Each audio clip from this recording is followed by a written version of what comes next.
गीता माता की। श्री भगवान वाच मां ही पार्था व्यपाश्रित्य ये अपि शिव पापयोनयः एस्त्यो वैश्यास्तदा शूद्रा अस्ते अपि यान्ति परां गतिम्। इसके पूर्व के श्लोक में भगवान बोले दुनिया में कोई कितना भी बड़ा दुराचारी हो और मेरे शरणागत होकर अनन्य भक्ति भाव से मेरा भजन करता है तो मेरे नज़र में साधु है, क्योंकि उसको पता तो चल गया कि हम अब गलत से अलग हो गए और भगवान ही परम सत्य है, तो मैं उसे साधु मानता हूँ और क्षिप्रम भक्ति धर्मात्मा बहुत जल्दी धर्मात्मा बनता है, परम शांति को प्राप्त करता है। अब भगवान बता रहे अर्जुन कोई जीव कैसा भी हो, चाहे वो पापी से पापी हो जिसकी चर्चा मैंने पीछे किया, चाहे वो स्त्री हो, वैश्य हो, शूद्र हो, अनपढ़ हो, गंवार हो, भगवान से दूर क्यों न रहा हो आज तक,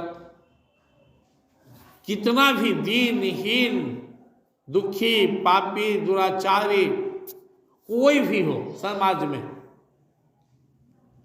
अगर वो मेरे शरण में आकर मेरा भक्ति करता है तो निश्चित रूप से वह इस भवसागर से पार जाएगा। हम लोग जो कभी कभी जस करते हैं ना कि ये भक्ति लायक नहीं है, ये क्या करेगा या ये क्या करेगी, उन्हीं में झगड़ा करते रहती है, या ये आदमी का भोजन ठीक नहीं है, ये आदमी का लक्षण ठीक नहीं। लेकिन भगवान बोले नहीं, मानव होना चाहिए, वो इस समाज का सबसे पिछड़ा भी क्यों ना हो, छूटा हुआ क्यों ना हो, दुराचारी क्यों ना हो, अनपढ़ गंवार क्यों ना हो, कैसा भी जिस रूटीन से जीने वाला हो, जिसका आहार विहार अशुद्ध हो, भोजन गड़बड़ हो, लेकिन अगर वह भी मामी पार्थ व्यप आश्रित्य, अगर वह भी मेरा आश्रय ले लेता है, उस पर ही निर्भर हो जाता है, तो फिर उसके उद्धार होने में कोई डाउट नहीं रहता।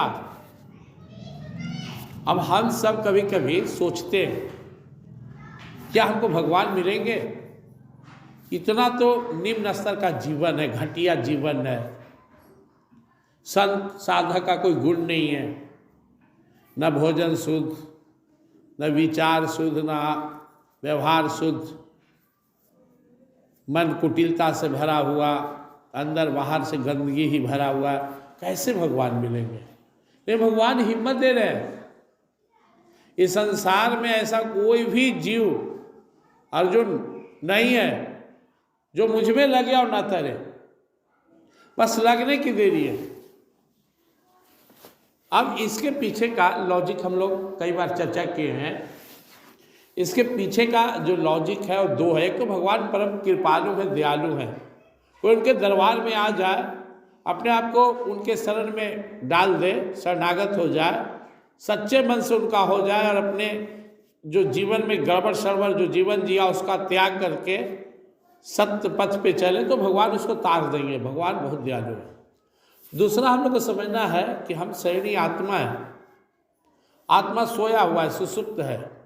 ये पाप ताप का संबंध हमारे मन चित्त अहंकार आदि से है, आत्मा से नहीं है। जब हम कुछ किए नहीं, आत्मा अकर्ता है, आत्मा निर्लेप है, हम पूर्ण रूप से संसार से परे हैं, किसी भी अच्छे बुरे कर्म से हमारा कोई संबंध नहीं है। तो हम जब साधन करेंगे हमारा भ्रम मिटेगा और पता चलेगा कि मैं शरीरी आत्मा हूँ और मैंने कुछ नहीं किया है, तो हम अपने स्वरूप स्थित हो जाएंगे। इससे कोई व्यक्ति बेहोश हो जाए, और जब अब बेहोश हो गया तो उसको टांग के कहीं पहुँचा दीजिए।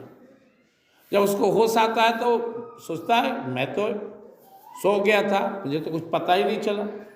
तो वैसे हम सब बेहोशी की अवस्था में सब कर रहे हैं, होश नहीं है।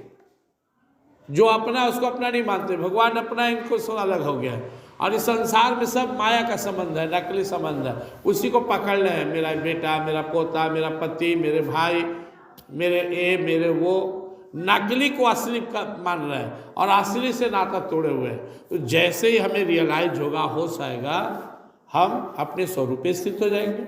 स्वरूप पे स्थित हो गए तो हम तो पावन है, पवित्र है, हमें तो कोई पाप ताप है नहीं।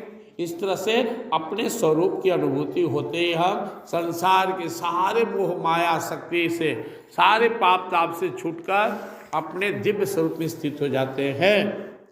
इसलिए भगवान जो हम लोग को शक्ति दे रहे हैं, इसको समझना है।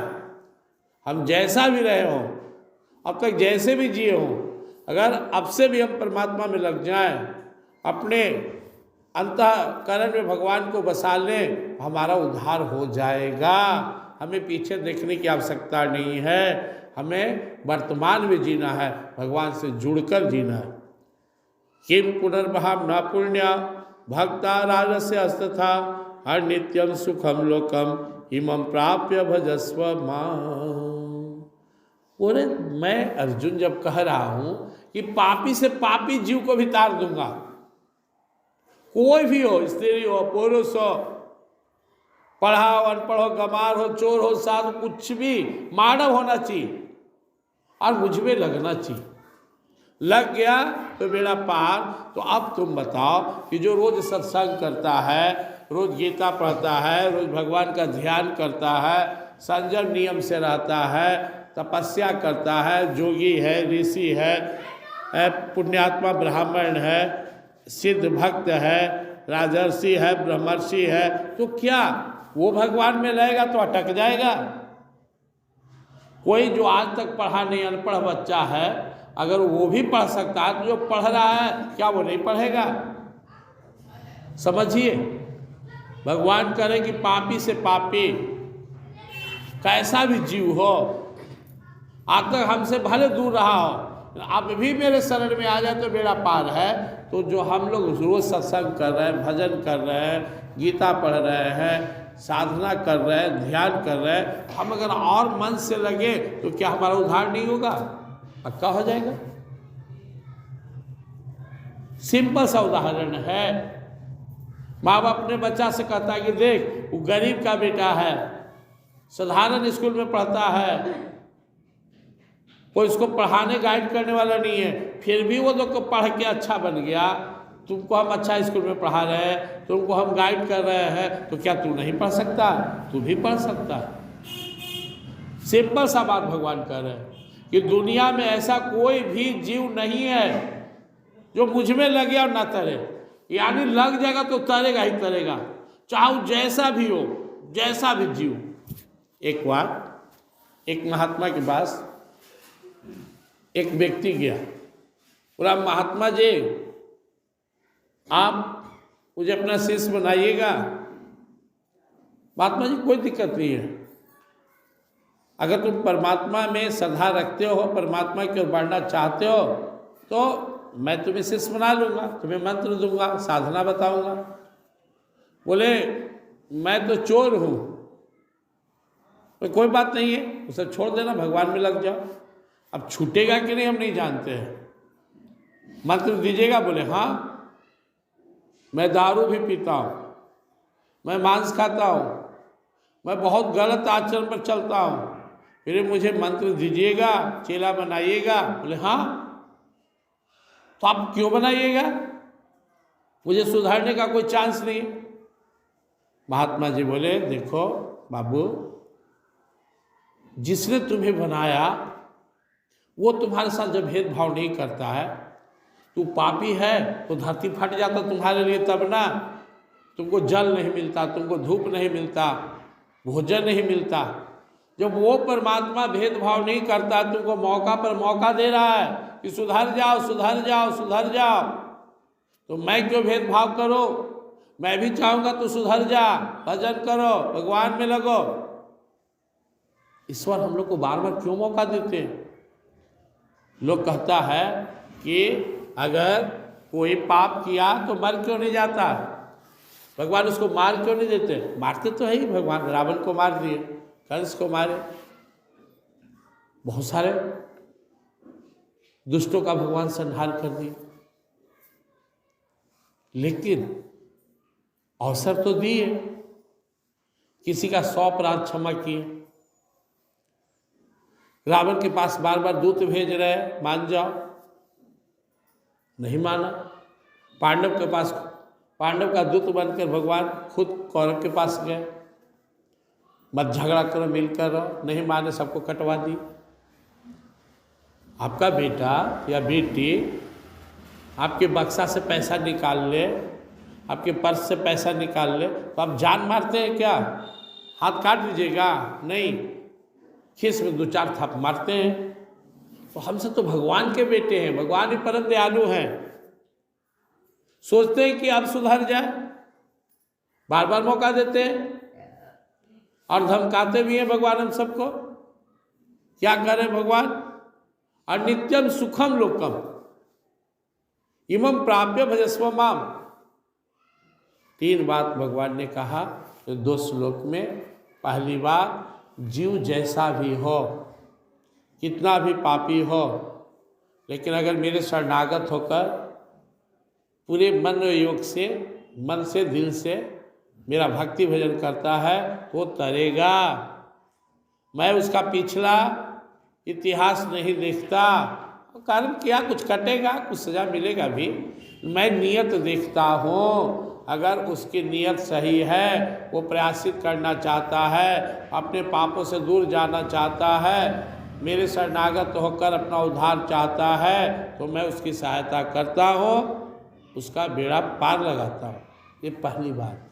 दूसरी बात कि अगर कोई मुझ में लगा हुआ है, चाहे वो कोई भी हो, चाहे वो इस मंदिर का सत्संगी हो, विश्वनाथ मंदिर का, अयोध्या का साधु हो, वो ऋषि हो, राजर्षि हो, ब्रह्मर्षि हो, मुनि हो, योगी हो, संत हो, भक्त हो, अगर वो लोग भगवान में लगेंगे और जल्दी तरेंगे।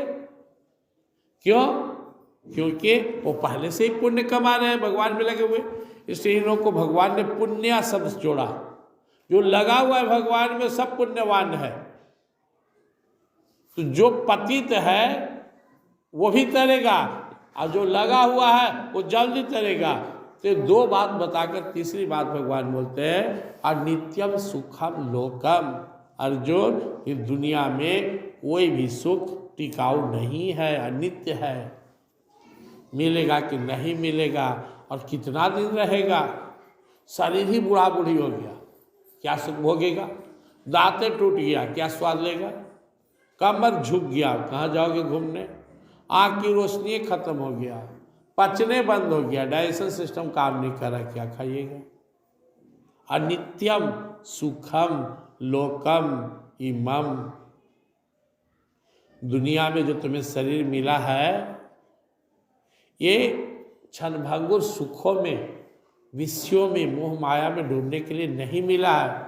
अनित्यम सुखम लोकम इमं प्राप्य भजस्व माम। ये मेरी प्राप्ति के लिए मिला है, भजन करने के लिए।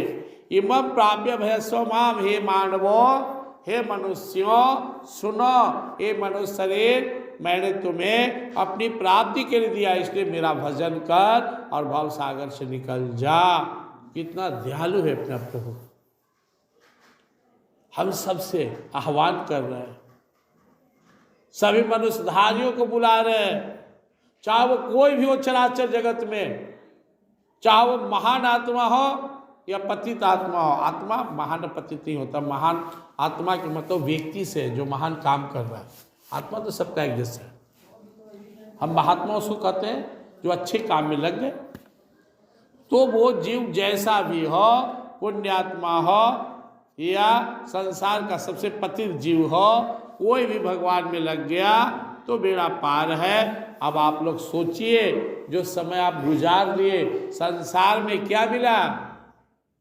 इधर उधर घूमने, चाय पानी, झूठ सच बात करने में, मोह माया में जो आप टाइम, हीरा जैसा टाइम गंवा दिए, व्यर्थ गया। और अफसोस की बात है, अब समय मत गंवाइए, प्रभु का स्मरण करते रहिए, प्रभु का ध्यान करते रहिए, लगे रहिए, लगे रहिए।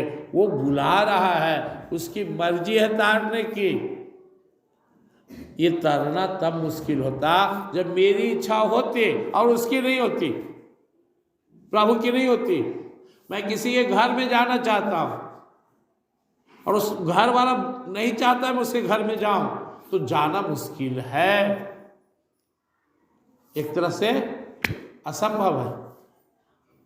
लेकिन घर वाला बुलाना चाहते हैं आदर से, प्रेम से, और मैं जाना चाहता हूं, तो कौन सा प्रॉब्लम है। इसी तरह परमात्मा सबको बुला रहे हैं, एवं प्राप्य भजस्व माम, या मनुष्य शरीर प्राप्त करने वाले सभी देहधारियों, जीवधारी, सभी मानव आओ मेरी प्राप्ति के लिए भजन करो और निकल जाओ। जब वो बुला रहा है और हम जाना चाहते हैं, फिर कौन सा बीच में प्रॉब्लम है।